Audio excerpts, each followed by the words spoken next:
नमस्कार, बहुत स्वागत आपका टीवी7 भारत पर। मैं हूं आपके साथ समृद्ध मिश्रा। शुरुआत करते हैं हमारे इस खास कार्यक्रम की पहली और बड़ी ही महत्वपूर्ण खबर के साथ। प्रधानमंत्री नरेंद्र मोदी ने गुजरात के सूरत में एक कार्यक्रम में कहा कि दुनिया इस समय अभूतपूर्व चुनौतियों के दौर से गुजर रही है। उन्होंने कहा कि पिछले कुछ वर्षों में जिस तरीके से वैश्विक स्तर पर कई बड़े संकेत सामने आए हैं, कई सारे संकट जो हैं वो भी सामने उभर कर आए हैं, जिन्होंने दुनिया भर की अर्थव्यवस्था और जनजीवन को जो है प्रभावित कर दिया है। सूरत में एक कार्यक्रम को संबोधित करते हुए प्रधानमंत्री नरेंद्र मोदी ने कहा कि उन्होंने पहले भी कहा था कि यह दशक दुनिया के लिए जो है आपदाओं का दशक साबित हो रहा है। हाल ही के वर्षों में दुनिया ने एक बार फिर से जो है कई गंभीर चुनौतियों का सामना किया है। प्रधानमंत्री मोदी ने कहा कि सबसे पहले कोविड-19 महामारी ने पूरी दुनिया को जो है संकट में डाल दिया। इसके बाद विभिन्न क्षेत्रों में युद्ध और संघर्ष शुरू हुए, जिसका असर जो है आपको बता दें वैश्विक अर्थव्यवस्था पर पड़ा है। साथ ही ऊर्जा संकट ने भी जो है कई देशों की स्थिति को प्रभावित किया है। उन्होंने कहा कि दुनिया भर में पेट्रोल और ईंधन की कीमतों में भी लगातार उतार चढ़ाव देखने को मिल रहा है। गैस आपूर्ति श्रृंखलाएं भी प्रभावित हुई हैं, जिससे अनेक देशों की कठिनाइयों को सामना जो है वो करना पड़ रहा है। प्रधानमंत्री मोदी ने इन तमाम चुनौतियों के बावजूद भारत ने मजबूती और आत्मविश्वास के साथ जो है हर संकट का सामना किया है। उन्होंने इसका श्रेय देश के 140 करोड़ नागरिकों को और इसी के साथ आपको बता दें इन तमाम समूहों को जो है यहाँ पर दिया है और उन सामूहिक प्रयास को जो है इसका समर्पण बताया है। प्रधानमंत्री मोदी ने कहा कि देशवासियों की एकजुटता, परिश्रम और संकल्प शक्ति के कारण भारत कठिन परिस्थितियों में भी जो है आगे बढ़ता नजर आ रहा है।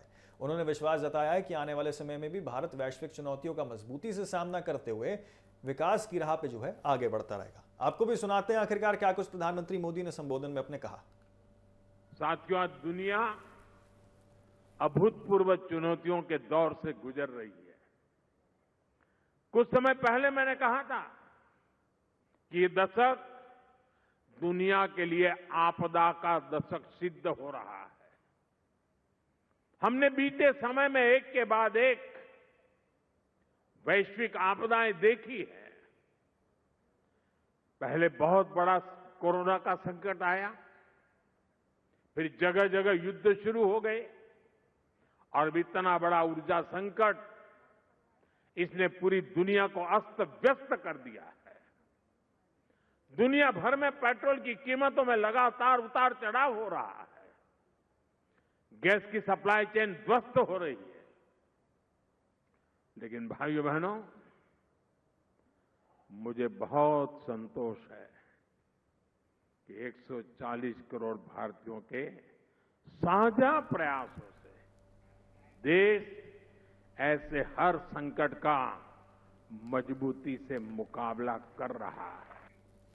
आगे बढ़ते हैं। आपको बता दें यूपी के बलरामपुर पहुंचे यूपी के मुख्यमंत्री योगी आदित्यनाथ ने विकास परियोजनाओं के शिलान्यास और उद्घाटन कार्यक्रम के दौरान विपक्ष पर जो है जमकर निशाना साधा है। मुख्यमंत्री ने कहा कि वर्ष 2017 से पहले प्रदेश के गरीबों को उनका हक नहीं मिल पाता था। गरीबों के लिए भेजा गया राशन बीच रास्ते में जो है गायब हो जाता था। उन्होंने आरोप लगाया कि उस समय राशन पर सपा के गुंडों और उनके दलालों का कब्जा था, जिसके कारण आपको बता दें जरूरतमंद परिवारों तक सरकारी योजनाओं का लाभ नहीं पहुंच पाता था। मुख्यमंत्री योगी ने कहा है कि जिनकी सरकार या यूं कहें कि जिनकी सरकार है वो व्यवस्था में पारदर्शिता तरीके से या यूं कहें कि उनकी सरकार ने व्यवस्थाओं में पारदर्शिता लाकर भ्रष्टाचार और इसी के साथ बिचौलियों की भूमिका को समाप्त कर दिया है। आज प्रदेश का हर पात्र गरीब परिवार मुफ्त राशन योजना का लाभ उठा रहा है।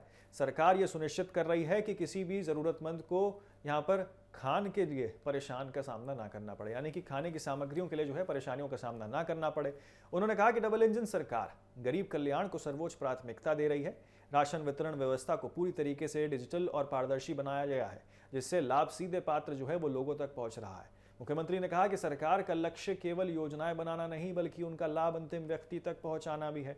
इस दौरान मुख्यमंत्री ने बलरामपुर के विकास से जुड़ी कई परियोजनाओं का शिलान्यास और उद्घाटन किया और इसी के साथ आपको बता दें कि परियोजनाओं के से जिले से विकास को नई गति मिलने और इसी के साथ स्थानीय लोगों को बेहतर सुविधाएं प्राप्त होती हैं। आपको भी सुनाते हैं आखिरकार यहाँ क्या कुछ किस तरीके से हमला करते हुए जो है वो पुरानी सरकारों पर योगी आदित्यनाथ नजर आए।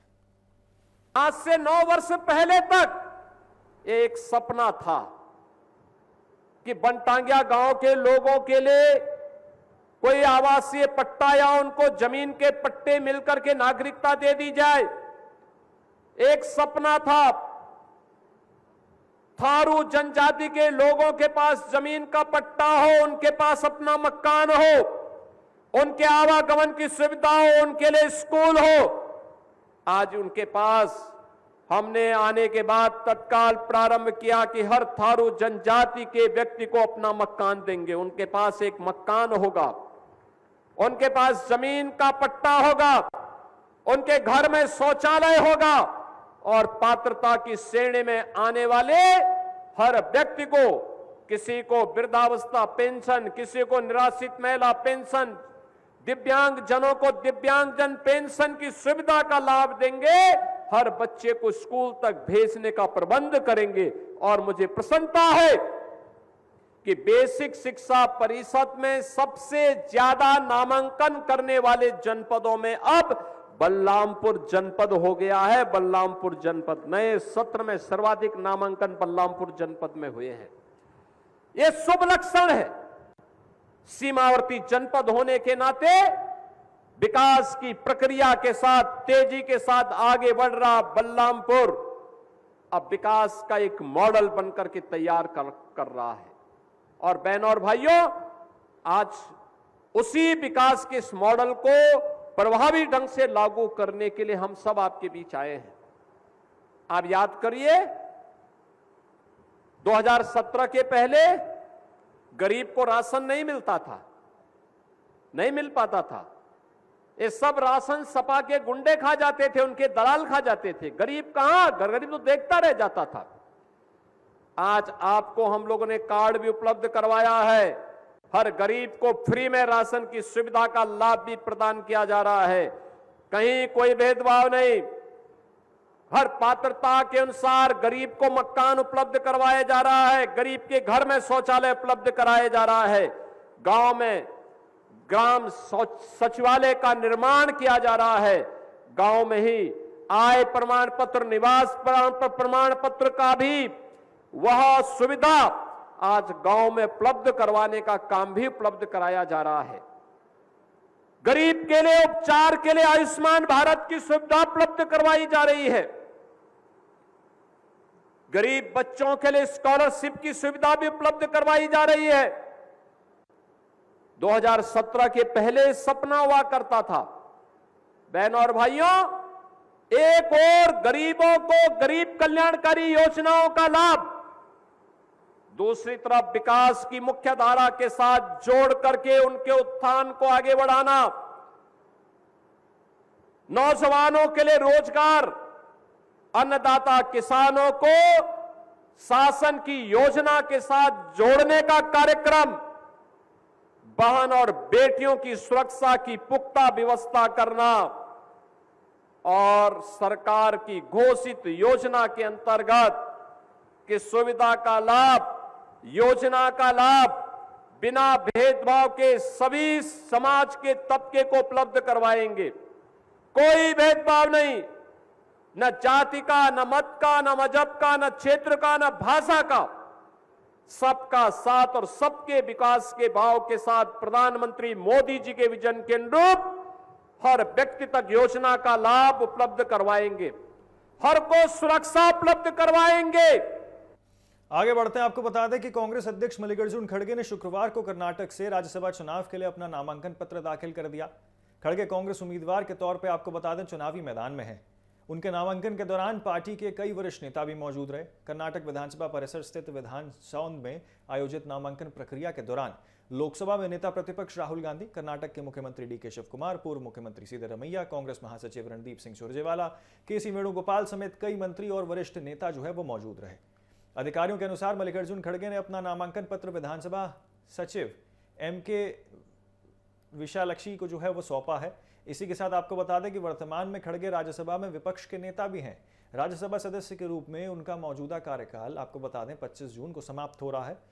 कांग्रेस ने कर्नाटक से राज्यसभा चुनाव के लिए मल्लिकार्जुन खड़गे के अलावा पार्टी के कई वरिष्ठ नेता और इसी के साथ मीडिया और प्रचार प्रभार विभाग के प्रमुख पवन खेड़ा और राष्ट्रीय सचिव मंसूर अली खान को भी जो है उम्मीदवार बनाया है।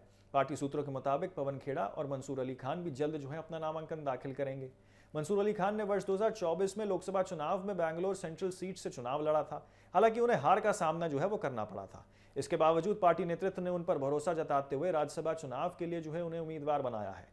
राज्यसभा चुनाव के लिए आपको बता दें नामांकन दाखिल करने की अंतिम तिथि जो है वो 8 जून निर्धारित की गई है। ऐसे में सभी प्रमुख दल अपने अपने उम्मीदवारों के नामांकन की प्रक्रिया जो है वो पूरे करने में जुटे हुए हैं। खड़गे के नामांकन को कांग्रेस के लिए जो है बहुत महत्वपूर्ण माना जा रहा है, क्योंकि ये पार्टी की राष्ट्रीय अध्यक्ष होने के साथ साथ संसद में विपक्ष की प्रमुख आवाज भी हैं। उन्हें आपको बता दें, उनके द्वारा या यूं कहें कि दोबारा राज्यसभा पहुंचने की संभावना को लेकर जो है कांग्रेस खेमे में काफी ज्यादा उत्साह का माहौल भी देखने को मिल रहा है। आगे बढ़ते हैं, आपको बता दें कि पश्चिम बंगाल की राजनीति में जारी उथल पुथल के बीच अब आपको बता दें तृणमूल कांग्रेस को एक और बड़ा झटका जो है वो देखने को मिला है। कलकत्ता के मेयर और पार्टी के वरिष्ठ नेता फिरहाद हकीम ने जो है अपने पद से इस्तीफा देने की घोषणा की है। हकीम ने कहा है कि वो पहले की तरह जो है वो प्रभावी ढंग से काम नहीं कर पा रहे थे, इसलिए उन्होंने पद छोड़ने का फैसला लिया है। टीएमसी प्रमुख ममता बनर्जी के करीबी माने जाने वाले फिरहाद हकीम ने कहा है कि यदि वो इस स्थिति में पद पर जो है वो बने हुए हैं तो उसकी जिम्मेदार या यूं कहें कि जिम्मेदारी और पद की गरिमा के साथ जो है वो न्याय नहीं होगा। उन्होंने कहा कि जो भी भविष्य आगे इस पद पर उम्मीदवार को जो है संभालेगा उसे शुभकामनाएं देनी होंगी। जानकारी के अनुसार हकीम ने पहले भी आपको बता दें ममता बनर्जी से इस्तीफा देने की इच्छा जताई थी, लेकिन उस समय उन्हें पद पर जो है बने रहने के लिए जो है कहा गया था। हालांकि इस बार उन्होंने दोबारा पद छोड़ने की अनुमति मांगी है, जिसके बाद उनके इस्तीफे को जो है मंजूरी मिल गई है। आपको बता दें तकरीबन यहाँ 65 वर्ष से अधिक की जो है उनकी उम्र है और आपको बता दें कि वो है फिरहाद हकीम जो है नवंबर 2018 से कलकत्ता के मेयर पद पर जो है कार्यरत हैं। ये आज़ादी के बाद कलकत्ता के पहले मुस्लिम मेयर बने थे। इसके अलावा वो राज्य सरकार में मंत्री भी रह चुके हैं और तृणमूल कांग्रेस के सबसे प्रमुख चेहरों में से एक गिने जाते हैं। हकीम का इस्तीफा ऐसे समय में आया है जब पश्चिम बंगाल की राजनीति में बड़े बदलाव देखने को मिल रहे हैं। विधानसभा चुनाव में सत्ता गंवाने के बाद टीएमसी लगातार जो है अंदरूनी असंतोष और राजनीतिक चुनौतियों का सामना कर रही है। पार्टी के कई विधायकों के अलग अलग होने और नेतृत्व को लेकर जो है उठे विवादों ने भी जो है संगठन के भीतर मतभेद को लेकर जो है खुलकर सामने भी रख दिया है। हाल ही के दिनों में आपको बता दें नेता प्रतिपक्ष के पद को लेकर भी विवाद जो है वो गहराता गया। पार्टी के भीतर दस्तावेजों और इसी के साथ हस्ताक्षरों को लेकर उठे विवाद ने राजनीतिक हलकों में काफी चर्चाएं बटोरी। इसके बाद कई नेताओं ने आपको बता दें इसके खिलाफ कार्रवाई भी की गई है, जिससे पार्टी के अंदर तनाव और बढ़ गया है। राजनीतिक विश्लेषकों का मानना है कि फिरहाद हकीम का इस्तीफा टीएमसी के लिए जो है एक बड़ा झटका माना जा सकता है, क्योंकि वो लंबे समय से पार्टी का प्रमुख चेहरा रहे हैं और कलकत्ता की राजनीति में उनकी मजबूत पकड़ भी है। फिलहाल कलकत्ता के नए मेयर का आपको बता दें चयन कौन करेगा, कौन होगा, और इसे लेकर कोई आधिकारिक घोषणा तो खैर फिलहाल नहीं हुई है, लेकिन आपको बता दें कि हकीम के इस्तीफे के बाद पार्टी नेतृत्व के सामने संगठन और इसी के साथ राजनीतिक दोनों स्तरों पर जो है नई चुनौती खड़ी हो गई है। अब सभी की नजरें आपको बता दें ममता बनर्जी और टीएमसी नेतृत्व के अगले कदम पर टिकी हैं, क्योंकि पार्टी को एकजुट रखने और यूं कहें संगठन को मजबूत करने के साथ साथ संगठन में स्थिरता कायम रखना जो है उनके लिए बहुत बड़ी चुनौती बनता हुआ दिखाई दे रहा है। तो किस तरीके से बंगाल में तो उथल पुथल देखने को मिल रहा है, लेकिन साथ ही आपको बता दें कि बात अगर बिहार की करें तो पटना के कोचिंग शिक्षक और खान ग्लोबल स्टडीज के संचालक खान सर फायरिंग और मारपीट के एक मामले में जो है पुलिस जांच के दायरे में आ गए हैं। कोचिंग संस्थान के आपको बता दें बाहर हुई गोलाबारी की घटना को लेकर जो है आपको बता दें कि यहाँ पर पुलिस ने मामला दर्ज किया है और जांच में जो है तेजी देखने को मिल रही है, लेकिन पुलिस का कहना है कि घटना से जुड़ी सभी तथ्यों और साक्ष्यों की जांच की जा रही है। जानकारी के अनुसार आपको बता दें कि 2 जून को खान ग्लोबल स्टडीज सेंटर यानी कि कोचिंग सेंटर के बाहर जो है 2 पक्षों के बीच विवाद, मारपीट और हंगामे की घटना हुई थी। इसी दौरान आपको बता दें फायरिंग होने की बात भी सामने आई थी। मामले की जांच के दौरान पुलिस को एक वीडियो मिला जिसमें कथित तौर पर जो है सुरक्षाकर्मी फायरिंग करते हुए दिखाई दे रहे थे। वीडियो के सत्यापन के बाद पुलिस ने दोनों पक्षों को या यूं कहें कि दोनों सुरक्षा गार्डों को जो है हिरासत में ले लिया और उनसे पूछताछ की है। पुलिस के अनुसार आपको बता दें कि पूछताछ में दोनों गार्डों के फायरिंग करने की बात स्वीकार की गई है। जांच अधिकारियों की रिपोर्ट के आधार पर आपको बता दें मामला दर्ज किया गया है। पुलिस का दावा है कि गार्डों के बयान में कई महत्वपूर्ण जानकारियां सामने आई हैं, जिसकी जांच जो है की जा रही है। वहीं पुलिस ने दोनों सुरक्षा कर्मियों के हथियार भी जब्त कर लिए हैं। अधिकारियों का कहना है कि यह जांच की जा रही है कि फायरिंग किन परिस्थितियों में हुई और क्या इसमें किसी प्रकार का कानूनी उल्लंघन हुआ है। मामले से जुड़ी सभी साक्ष्यों को जो है फॉरेंसिक जांच के लिए भी जो है भेजा गया है। दूसरी ओर आपको बता दें कि मीडिया रिपोर्ट्स के मुताबिक खान सर का पक्ष है कि फायरिंग आत्मरक्षा की स्थिति में जो है की गई थी। उन्होंने जांच में सहयोग करने की बात कही है। हालांकि आपको बता दें पुलिस की ओर से अभी तक उनके खिलाफ किसी भी अंतिम निष्कर्ष की घोषणा नहीं की गई है और जांच जो है वो अभी भी जारी बताई जा रही है। इस मामले में आपको बता दें इससे पहले ज्ञान बिंदु कोचिंग के निर्देशक रोशन आनंद समेत 3 लोगों को गिरफ्तार किया गया था और उनको न्यायिक हिरासत में जो है भेज दिया गया था। दोनों कोचिंग संस्थानों के बीच लंबे समय से चल रहे विवाद को भी जो है पुलिस जांच का हिस्सा बनाया गया है। पटना पुलिस ने छात्रों और अभिभावकों से भी अपील की है कि वो किसी भी अफवाह या भ्रामक जानकारी पर ध्यान ना दें। पुलिस का कहना है कि कानून व्यवस्था बनाए रखना उनकी प्राथमिकता है और किसी भी दोषी को जो है उसके खिलाफ यहां छोड़ा नहीं जाएगा और उसके खिलाफ साक्ष्यों के आधार पर जो है कार्रवाई की जाएगी। फिलहाल फायरिंग मामले में दर्ज एफआईआर और सुरक्षा गार्डों के बयानों के बाद आपको बता दें खान सर की मुश्किलें जो हैं वो बढ़ती नजर आ रही हैं। हालांकि किसी भी व्यक्ति की कानूनी जिम्मेदारी का अंतिम निराधार जांच और न्यायिक प्रक्रिया के बाद ही होगा। ऐसे में सभी की निगाहें अब पुलिस जांच और आगे की कार्रवाई पर टिकी हुई हैं। तो फिलहाल के लिए हमारी इस खास पेशकश में इतना ही। जल्द होंगे हाजिर ऐसी ही देश और दुनिया की तमाम बड़ी खबरों के साथ। आप बने रहें सिर्फ TV7 भारत पर।